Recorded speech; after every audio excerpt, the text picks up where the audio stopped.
Hogarth, who's often referred to as the father of English painting, was born 300 years ago.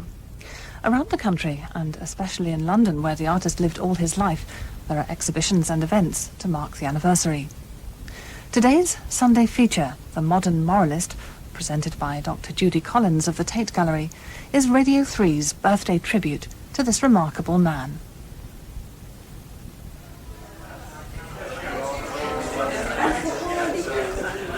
This is Black's Club in Dean Street in Soho, which I think is a pretty appropriate place to start a programme about the artist William Hogarth, because Soho's a lively centre for the graphic arts and for television and film, equivalents of Hogarth's working world. And there are still a few remnants of the low life, tarts and peep shows, for which it's always been famous. Hogarth knew these streets. The Painting Academy in St Martin's Lane, just round the corner, gave Hogarth, the East End boy, the young engraver, his first glimpse of high art. And in this 18th century house, recently made into a club, they've chosen to hang his prints on the walls.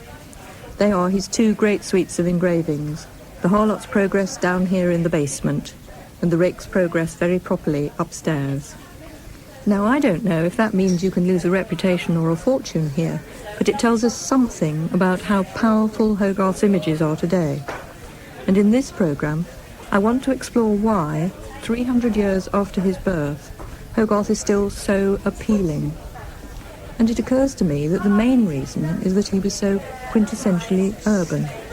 The sense of him being the painter of London and of London life is probably one of the reasons why we're remembering him 300 years on.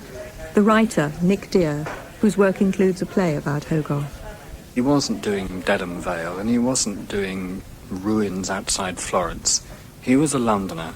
He didn't ever do the grand tour. He didn't see Italy or the ruins of Greece. Hogarth knew what we would now call the inner city extremely well. I think his achievement is comparable to that of Dickens, in as much as neither of them are frightened to go down dingy alleyways, nor are they frightened to go into the grand salons of Piccadilly. Hogarth the artist was shaped by his experience of early 18th century London, but he was a boy from the industrious merchant city rather than the fashionable West End. He was born and grew up near the Priory Church of St Bartholomew the Great, which had escaped the fire of London. From his front door he could see the dome of St Paul's rising. I walked round this web of medieval streets with Hogarth biographer Jenny Udlow.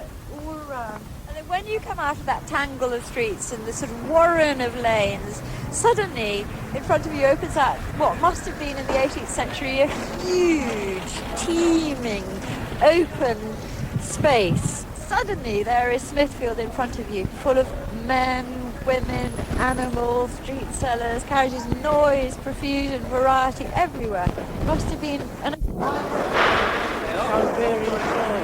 We're very used to the sense that we walk through a city and there are always building sites, there are always cranes, there are always things being demolished, there are huge new sky-rise buildings going up, and everybody says it isn't the same, it's all changing. But the early 18th century was exactly the same. When Hogarth was growing up, the city was not just expanding, it was, as many people thought it, exploding. London was already becoming the biggest city in the world. It had more animals in it than human beings. The historian, Professor Roy Porter. I think what Hogarth in particular does manage to capture is that sense that 18th century Londoners lived their lives out on the street. They ate in the street, they argued on the street, they worked out in the street, did their trade in the street, they picked up customers on the street if they were indeed street walkers. And Hogarth gets that feeling, and London was ablaze with life, and yet the fire was also something dangerous that was consuming. Anyone want to buy a house? Every day I would walk in the city of London in my lunch break and retrace Hogarth's steps. I felt the city in those days of the mid-80s, when it was absolute boom time, was probably very comparable to the city that he'd known, with the South Sea bubble scandals and all kinds of business opportunities and crashes and what have you going on at that time. Anybody who was unscrupulous enough in the high years of Thatcherism had great opportunities to succeed. So the sense of a dog-eat-dog society seemed to chime in quite happily with what was going on in the 1720s and 1730s.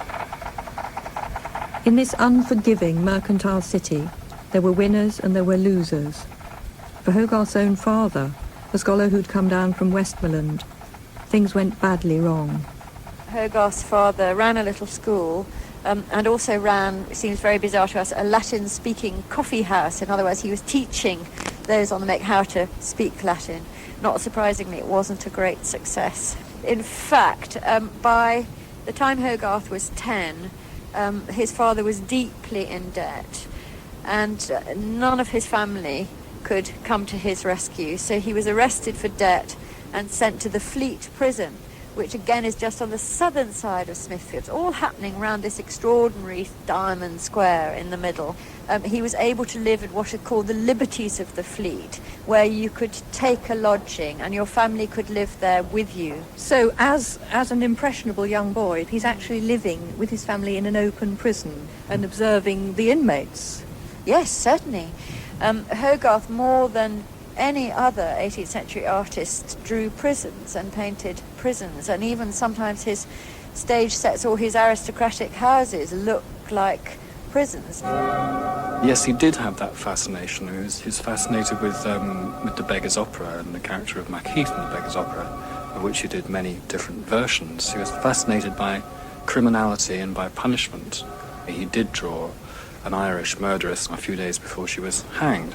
Those are the prints that were for the really popular market, the famous murderess Sarah Malcolm, or the Jacobite rebel about to be hung, Lord Lovat, looking like a terrific old toad, which sold for sixpence.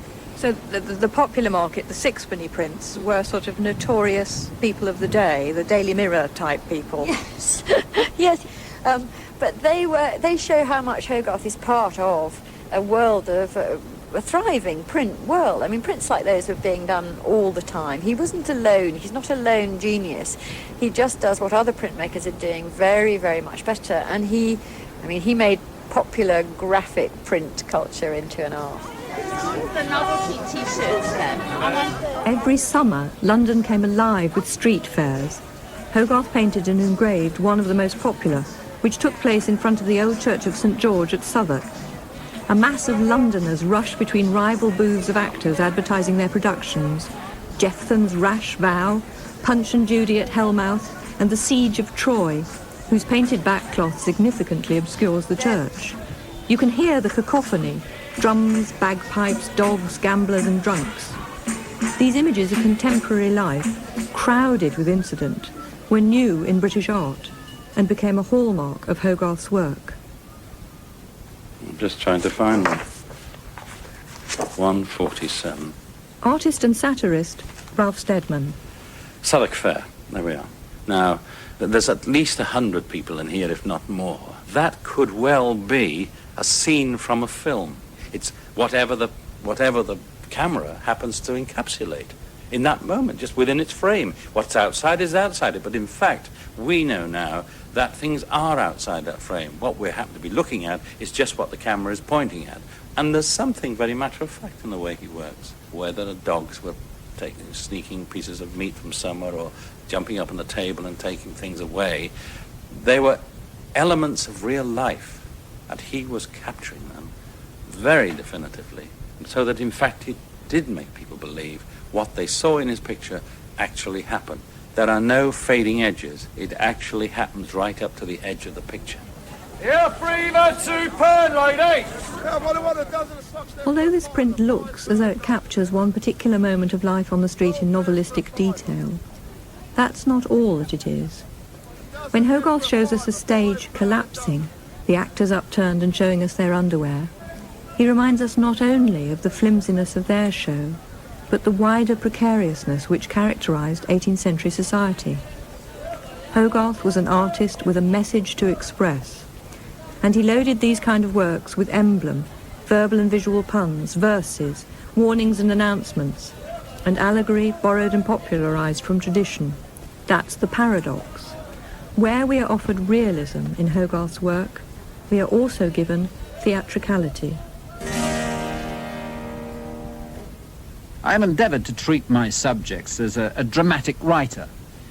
My picture is my stage, and men and women my players, who by means of certain actions and gestures are to exhibit a dumb show. Hogarth was fascinated by the theatre. He wrote in late life that shows of all sorts fascinated me when I was an infant. Critic and broadcaster Andrew Graham Dixon. The effect is very much of a theatrical show. There's always something rather artificial about the setting. The bric-a-brac with which he always fills his interiors has somehow the feel of stage property. It was as if the theatre became his metaphor for life itself. Not necessarily a positive metaphor either. I think the theatre for Hogarth represents what it is to be alive, because we are all deluded, we are all playing a part, we're all playing a role, we're trapped in an idea of what we would like to be, like the rake aping the aristocrat, or the harlot dreaming of being a lady of more noble breeding than she is. People are fooled by the roles that they invent for themselves. Henry Fielding, in the preface to Joseph Andrews, which greatly pleased Hogarth, said that some people have praised painters by saying that their characters seem to breathe, but in Hogarth they seem to think. Now, in my opinion, in Hogarth they look as if they're acting. People who think, people who breathe. If you think of the wife in Marriage à la Mode, in that scene of the morning after, where she is yawning nonchalantly and giving a little sideways glance to her husband as if he might be interested in her, or as if she's hoping that he might be interested in her. To me, that is exactly how an actress would perform that gesture. Or if you think of the rake at the end of the Rake's Progress, where he's sort of shaking his fist at the fates, there's something fantastically melodramatic about it. So that, for me, Hogarth the realist is Hogarth the portrait painter. And the progresses and the moralities are, for me, much more highly artificial, much more staged. Hogarth himself tried on a variety of roles. He knew that the highest form of art was history painting, and at certain periods in his life he tried it with varying degrees of success.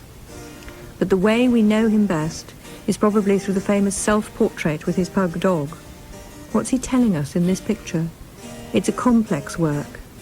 The dog sits on a foreground ledge along with an artist's palette. Behind these, resting on 3 books, is an oval canvas with Hogarth's head and shoulders on it. We can see that these books are by Shakespeare, Milton and Swift. Hogarth aligns himself with the great English literary tradition, with authors who represent the tragedy and comedy of human life, the epic loss of paradise, and the bite of contemporary satire. Hogarth in his portrait is looking very directly at us. Pug, who's a sort of very alive animal with glossy eyes and his tongue hanging out and his ears pricked, looks as if he's longing to be away. And it's as if Hogarth is saying, here I am the artist, I am the writer, I belong to this great tradition, but I'm also part of the real world, the sort of live animal world, and I understand nature as well as art. The X-rays tell us that actually when it was started, Hogarth was presenting himself in a full wig and a rather grander coat. What do you think about the change that's come over this work? If he had painted himself in his full wig and his dress, he would be proclaiming himself to be a gentleman. He'd say what his status is. Instead, he has the turban, which men of letters, the portrait of Pope, for example, wore at their ease in their studies, or gentlemen wore to smoke. He's got a very direct gaze, bags under the eyes. He's had a few nights out. He has a scar above one eye, and it was said he's very proud of this scar. He was quite proud of his battling spirit, and nobody knows quite how he got the scar. But it was said that he would always even push his hat back or his wig back so that the scar showed.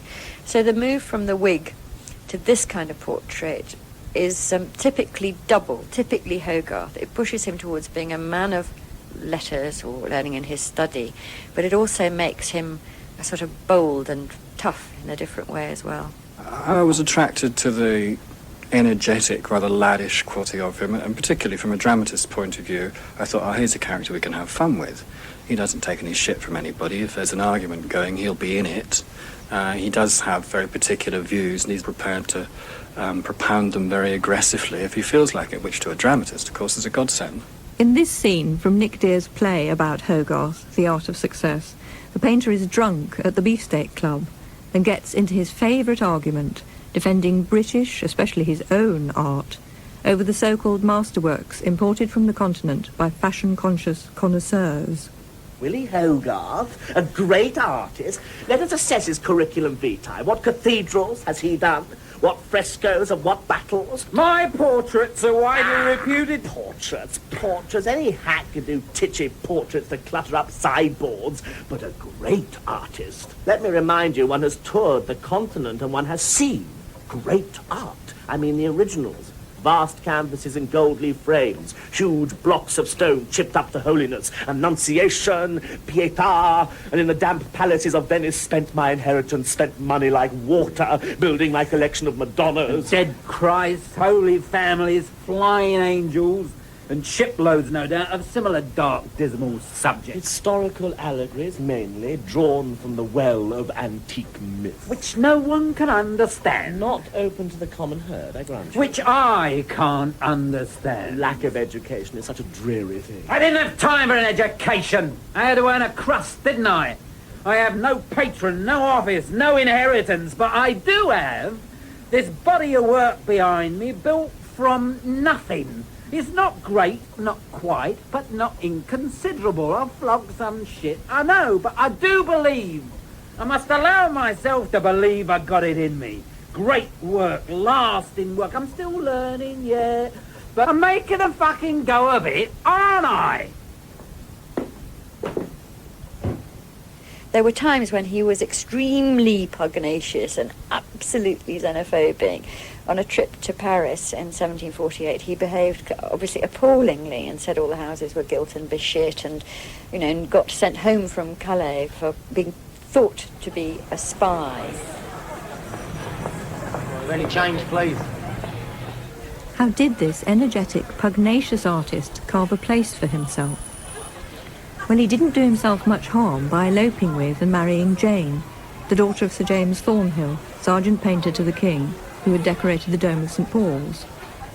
It was from his father-in-law's studio at Great Piazza, right in the middle of Covent Garden, that Hogarth showed and sold his prints to an increasingly large audience, most of whom were middle class. His studio became known as the place where there'd always be something saucy on the walls. He painted 2 seduction scenes, before and after, which were unashamedly erotic, and with the development of a couple of sketches of Drury Lane prostitutes into the 6 images that make up the Harlot's Progress, gave his audience a new narrative form, the modern moral subject. The story of the harlot, the innocent country girl who is corrupted and eventually dies of syphilis, was tremendously popular. I think Hogarth's morality is, on the face of it, very puritanical. And it has its origins in the 17th century. Paradise Lost and the legacy of original sin, which are Milton's great themes, these are also Hogarth's great themes. That is the constant momentum of Hogarth's imagination, is everything always turns bad, everything always goes wrong. I think Daniel Defoe felt so sorry for the harlot in the Harlot's Progress that he decided to make everything better and rewrote her story as a novel, gave her a happy ending, allowed her to prosper, and called it Moll Flanders instead of Hogarth's Moll Hackabout. I think that even within the 18th century, other people took it upon themselves to somehow to redeem these poor creatures that Hogarth has condemned with this fantastic 17th century, almost Old Testament wrath, you know, thou shalt go to hell. The questions one asks in looking at the progresses is how far are the harlot and the rake culpable? They both end up dead, but to what extent do they manage their own downfall? Is Hogarth blaming them or society in general? Certainly the people round the harlot are a recognisable and notorious bunch of corrupt London characters.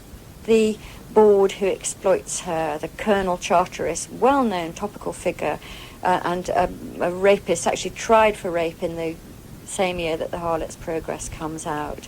The magistrate, again based on a well-known figure, Sir John Gonson, who went on harlot hunting raids. The jailer in Bridewell who beats her, who gets a horrible satisfaction out of it. It's these figures in authority, in power, who exploit others and who are linked, Hogarth suggests, to the government and the way that the government exploits them.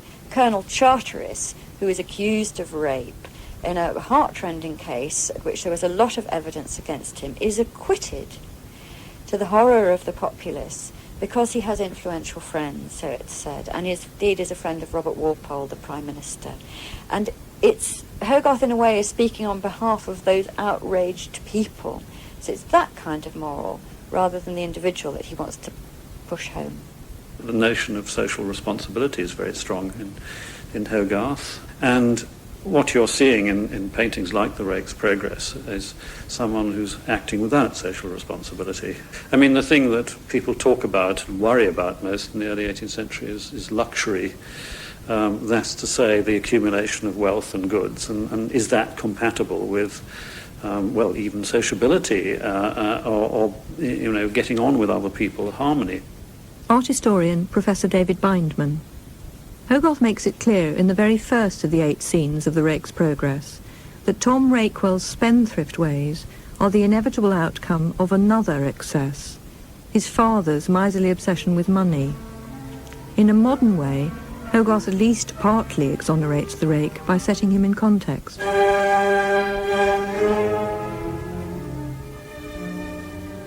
The first painting shows the rake who's just come into his inheritance, and he's standing in what I think was meant to be a dark and gloomy, unfashionable room in the city of London. And the room reveals that his father was a pathetic miser. There are sort of signs of money hidden everywhere, and silver, and all sorts of signs of miserliness. The rake is being fitted for a suit, and at the same time he's dismissing his girlfriend, who's clearly pregnant, Sarah Young her name is, and saying that I'm off to Moralist to have a good time, or to go off to the West End is where he goes to. And then in the second painting you've got what's called the levee, and this shows the rake now spending his money, and he's surrounded by, well, it's the title of the print is Artists and Professors, and you've got at the front a rather splendid French dancing master, you've got a landscape gardener, you've got a bodyguard, a fencing master, jockey, and on the far left, a musical composer who's composing an opera for him, and then in the back you've got a queue of other people all waiting to offer services. The story of the rise and fall of a rich, hedonistic young man is as old as the parable of the prodigal son. Every age has invented its own rake. George Cruikshank followed with the story of a dissolute drunk. For William Powell Frith, the vice was gambling. And in 1945, Sidney Gilliatt's film of The Rake's Progress had Rex Harrison as the wayward racing driver Kenway, a champagne-drinking playboy with a taste for chorus girls. Kenway at Wimbledon, Kenway at Monte Carlo, Kenway at St. Moritz, Kenway at the Derby.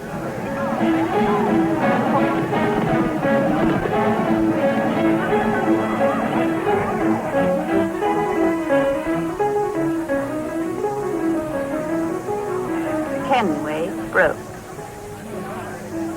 And finally, a much misunderstood man, Kenway in jail. And then in the fourth scene, you've got the rake rising in society, and he's just about to be presented at court. In fact, it shows him at the corner of Piccadilly and St. James. And at that precise moment, he gets arrested for debt. The scenes that follow are that he marries a one-eyed hunchback old maid in unfashionable Marylebone, presumably for her money. Then we find him in a gaming house, followed by prison. The Rake's progress through London, with events on the way like so many stations of the cross, is more than a literal journey. Every part of Hogarth's London carries a moral charge. The Rake transgresses, moves from the darkness of the city to the false brilliance of the West End, crossing the moral abyss of Covent Garden with its playhouses and whorehouses in the middle. The final scene is set beyond the Pale, outside the city, in the Bethlehem Hospital, known as the Bedlam Madhouse. The almost naked figure of the rake, lying in a very dramatic and heroic pose on the floor, and he is manacled. Sarah Young is lamenting over him, and it's often been pointed out this is a little bit like a Mary Magdalene weeping over Christ. And then around it you've got this mad scene of all the the lunatics in the asylum, but with one or two spectators. Something that would have surprised us nowadays about Bethlehem was that there was open public visiting. It was absolutely on display to the public. It was a bit like a human zoo. You see, for example, that a mad king sitting on a close stool with a fake sceptre and orb. You see a mad astronomer with a bit of rolled-up paper looking up at the ceiling. You see a mad papist praying with his rosary. Now, these are all the cardboard images of mad people that you would have had in 18th century England. He's a pretend king, and this is the age of the pretenders. And therefore there's a kind of joke built into every image that Hogarth offers of a mad person. So we're not really seeing clinical madness here. We're seeing madness as an emblem of a civilization gone mad. And the proof of this is the figure right at the very back, the mad artist. Hogarth has, as it were, inserted himself into the image. And in some of the prints, in some of the engravings of this, what you see is that the artist is drawing a kind of golden sovereign of a coin of the realm, and written on it is Britannia. So in fact this isn't Bethlehem after all, this is Britain that he is actually showing. Professor Roy Porter. When David Hockney etched his version of the Rake's Progress, he didn't set it in London but New York, and he cast himself, the innocent abroad, as the Rake. New York is the new mad world where he sees things he hasn't seen before, but at least Rakewell doesn't die in the final frame. Hockney returned to the Rake, designing marvellous stage sets for Stravinsky's opera, with a libretto by Auden and Chester Kalman that was produced at Glyndebourne in 1975. Hockney describes how Hogarth's prints influenced the making of those sets. Instead of looking at Hogarth's paintings, I looked at the engravings, and as you know, there's a technique in engraving. If you're only using line to achieve half-tones, you use what's called cross-hatching, which is different thicknesses of line going different ways. And the intention is that when you move away, the lines become greys, different greys, and the whole range, the tonal range is very, very big. Then to start the model, because it's all made, most of it was made as a three-dimensional model. I listened to the music all the time I was doing it. And at night, I'd sit in the room and set each scene up, and I'd cut out these little figures I'd stuck real faces I got from the TV guide or something, and then I'd play the music for the scene. The amazing thing is it's exactly like my little model.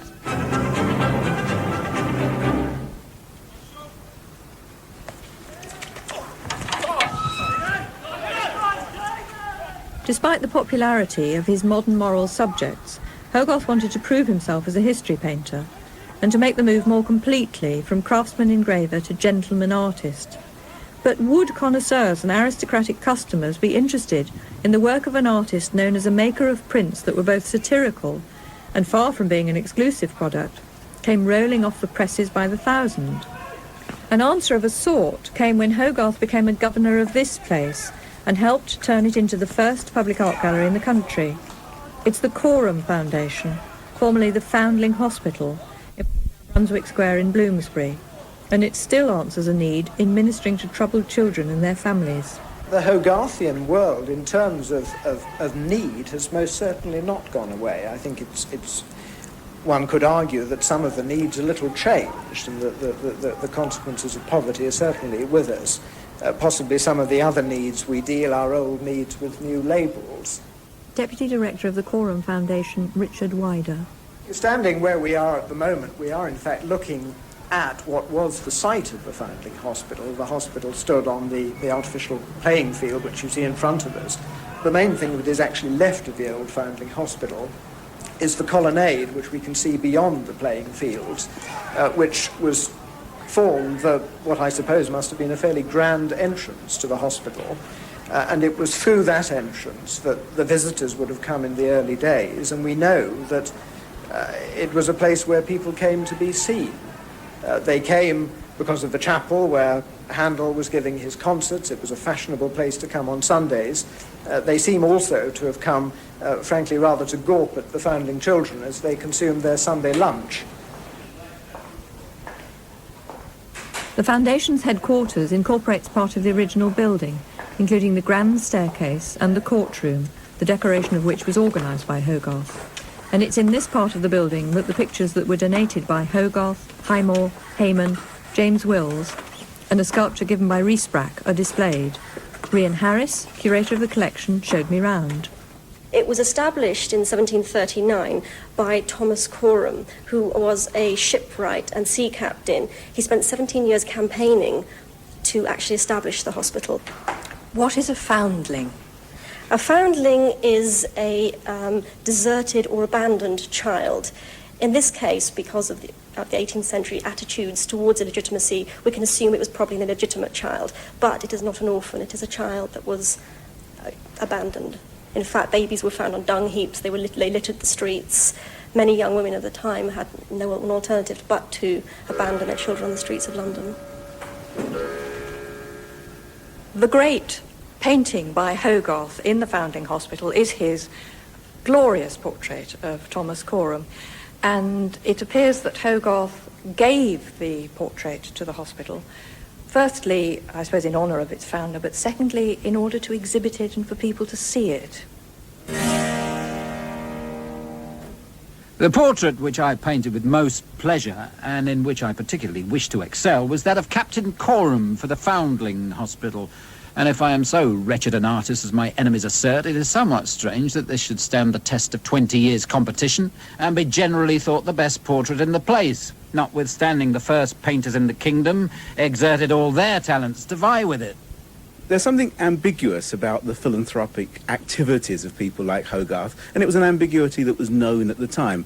On the one hand, this was Christianity in action. A good Protestant doesn't merely profess his faith, but he does it as well. Therefore, he gives money, gives time, becomes involved in saving the poor and things like that. And yet, God also helps those people who help themselves, and there was this sense that conspicuous philanthropy was also a way of getting on. Hogarth, as a painter, loved the opportunity of actually displaying his own paintings at the Chorim Foundation, just as Handel, as a composer, liked having his oratorials performed there. You could look ahead from Hogarth and think to maybe the Sainsburys and the Saatchis and people like that nowadays, and see the same sorts of ambiguities about philanthropy as being both a way of doing good and doing well for yourself, and, as it were, making sure your name has a kind of public prominence. We're standing in front of Hogarth's large portrait of Captain Chorim, and there's no doubt that Hogarth was a grand painter. He has said in his autobiographical notes that he wanted this to be a mighty portrait, and it definitely is that. It's a marvellous portrait because it's a mix of both grandeur and a slight sense of informality. Chorim's set up 2 steps. He looks rather a small man perched on a chair, and he's set in front of a classical column behind which you can see a seascape. We know that Hogarth was one of the founders of the Beefsteak Club, and I do associate in my mind Hogarth with beef and beer, and I get a slight whiff of beef and beer when I look at this painting. Captain Chorim looks, when you walk into the room and you see it, and you see this billowing drapery and this rather heroic pose, very reminiscent of Van Dyck. It could almost be after the Great Peace, huge portrait of Charles I, seated, again with this rather heroic seascape behind him. But then when you look at it more closely, you realise that Hogarth has inhabited that convention of Baroque portraiture only to reveal his difference, because the billowing drapery turns out to be a coarse old sea coat that's been hardened by salt air. There's a ruddy flush to Captain Chorim's cheeks. So, in a sense, what Hogarth's done, he mimicked a portrait of a king or a courtier, placed a middle-class gentleman in the frame, as it were, and then adapted his own art accordingly. So the portrait is a kind of criticism of other art, as well as being its own art. Andrew Graham Dixon. Hogarth was not only the leading portrait painter in the first half of the 18th century, he was an exceptional talent, refusing either to flatter or sentimentalise his sitters. He gave us instead individuals and group portraits of adults and children that seem ready to move and speak. You no longer get that sort of school assembly portrait line of heads, because he twists the figures round, he turns them in space, they're interacting with each other, and then suddenly you'll notice that there's a cat in the background, and the cat is trying to catch the bird in the cage, and the little boy's playing music, and he thinks that the bird, which is twittering like crazy to get away from the cat, is actually twittering along with his music, and so he's laughing.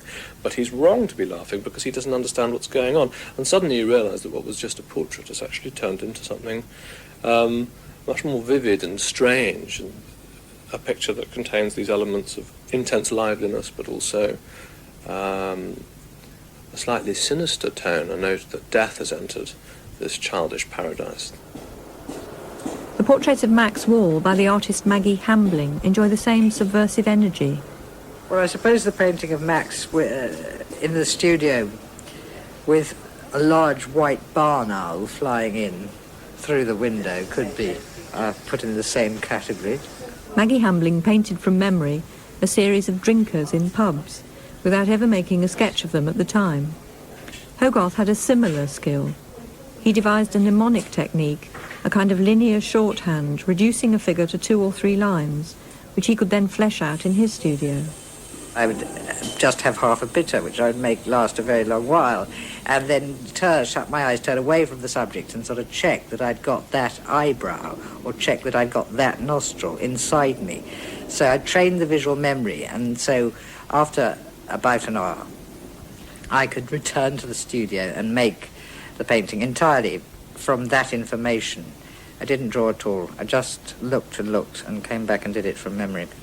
Hogarth painted a lot of rumbustious, beefy men that really jump off the canvas, and you're showing me a picture of George Arnold. Why do you like George Arnold? Well, I'd certainly say that George Arnold has a lot going on in a very busy brain behind those eyes. The weight and the presence of the man is there in all its sort of sweat, and you feel that he's breathing, and I don't know what more you can ask from a portrait other than it's there in front of you and you have this visual conversation with this person that seems to be completely alive. I mean, part of the life force of his work is that each tiny figure in Marriage à la Mode, or whoever it is, each one of those is the portrait of that person, even if it's a portrait of someone from his imagination. And so, you know, his work is full of portraits, and it seems that, which is extraordinary to me, people have great difficulty with portraits. And I mean, when you say the word Rembrandt, what comes to mind, I should have thought immediately to most people, were the portraits and the self-portraits. And so somehow it's okay for Rembrandt. Hogarth was a good businessman and earned himself enough money to buy this little country house at Chiswick. But he became a slightly isolated figure. Although he never stopped pouring scorn on the British connoisseurs for their mindless admiration of the old masters, he continued to harbour a desire to challenge the great painters. Towards the end of his life, when he was losing the prominent position he'd held in the London art world, he painted an imaginative portrait of Sigismunda, a princess who falls in love and marries Giscardo, one of her father's attendants. Enraged by the unequal match, the king has him killed, and we see the tragic and tearful Sigismunda clutching her dead husband's heart in a goblet, which also contains the fatal poison which she will drink. My object was dramatic, and my aim to draw tears from the spectator. As £400, a short time before, had been bid for a picture of Sigismunda by a French master, but falsely ascribed to Correggio, £400 was the price at which I rated this. Well, the problem seems to be that people didn't like it when it hung in the Society of Arts exhibition of 1761, I guess it would have been. There were various stories about it. One was that he hired a man to sit under the picture and listen to comments and write them down. The result was that he withdrew the picture. Hogarth scholar Professor Ronald Paulson. Sigismunda was universally ridiculed and refused by the patron who commissioned it. It's probable the picture was Hogarth's attempt at the Sublime, an idea gaining ground in European thought and promoted in Britain by Edmund Burke. I think he made the experiment with Sigismund, realized that it was a failure, and reverted, because the last prints are definitely anti-Burke, anti-Sublime, and they would certainly say that Sublime is lugubrious and destructive and about pain and ultimately about death. After Sigismunda, Hogarth virtually gave up painting, concentrating his energies on a group of forceful prints, including Beer Street, Gin Lane, and the 4 Stages of Cruelty. Hogarth made the cruelty prints as a protest against what he saw as the barbarous treatment of animals on the London streets. The Cycle of Cruelty begins with a boy tormenting a trusting dog, tying a bone to its tail. The cruelty toward the dog has led to his robbing a house where his girlfriend works and killing the girlfriend in the process. But what Hogarth has done is, number one, produce quite a monumental composition. Number two, the composition evokes the traditional scenes of Christ being taken in the Garden of Gethsemane. Now, you start thinking what that means, and then you look at the last plate where the criminal has been hanged and is being dissected, and you look at the monumental forms, which Hogarth actually made more monumental by hiring a wood engraver to make large wood engravings of the two of them. You get some idea of where I think serious history painting for Hogarth goes most successfully. Towards the end of his life, I think that there's a great deal of bitterness and despair in his later years. But when his morality becomes a kind of nihilism, when it's as if he doesn't believe in anything, he doesn't believe in himself, everything is sick and rotten, it begins to go crazy and take satire into a whole different realm of almost surreal inventiveness, and produce images like the very last image, the bathos. In a sense, it is the last plate in his own progress. The figure of Father Time lies prone in this desolate landscape where everything is broken. The church bell is cracked, the artist's palette is cracked, the bow is unstrung, the buildings are ruined. The figure of Time just breathes out this last gasp of a cartoon-bubbled word, finis, the end. And there's something astonishingly dark about it. So dark and so strange and so weird that it's as if he's come adrift from all the morality of the work that we associate with him, and begun to invent something else. Hogarth died in Leicester Fields in 1764 and was buried in Chiswick. I think we'll remember him not only for what he made, but for the battles he fought. It's been said of him that he showed, and not to English artists only, both a new social role and a new loneliness. His lessons were learned in the Romantic age. His determination to forge a career as an independent creative force lies behind the truculence and determination of Constable, or indeed of Turner. Again, artists who weren't particularly influenced by him at the level of technique or style, but at the level of this determination to be your own man. Nobody had ever shown us properly the world of the London poor, the criminal classes, the prostitute classes, and Hogarth's great achievement, in my opinion, was he made that a legitimate subject matter for very highly capable art. He remembered that particular look of somebody being sly, someone full of caprice, somebody cheating somebody else. That's where his greatness really lies, is catching that moment of transition between a good thought and a bad thought. I, like many people, grew up with a Hogarth print somewhere at the top of the stairs, which I dimly remember, and remember sort of passing and repassing through my childhood in the way that one also passed and repassed the characters from Dickens. And Hogarth's achievement was, as he set out to do, was to get a picture into every home. That's why we're still interested in him. The Modern Moralist was presented by Dr. Judy Collins and produced by Susan Marling. The programme was a Just Radio production for Radio 3. If you'd like more information about Hogarth exhibitions, courses and events taking place this year, you can call the Radio 3 helpline, and the number is 0800 033 033. The calls are free and the lines are open 24 hours a day.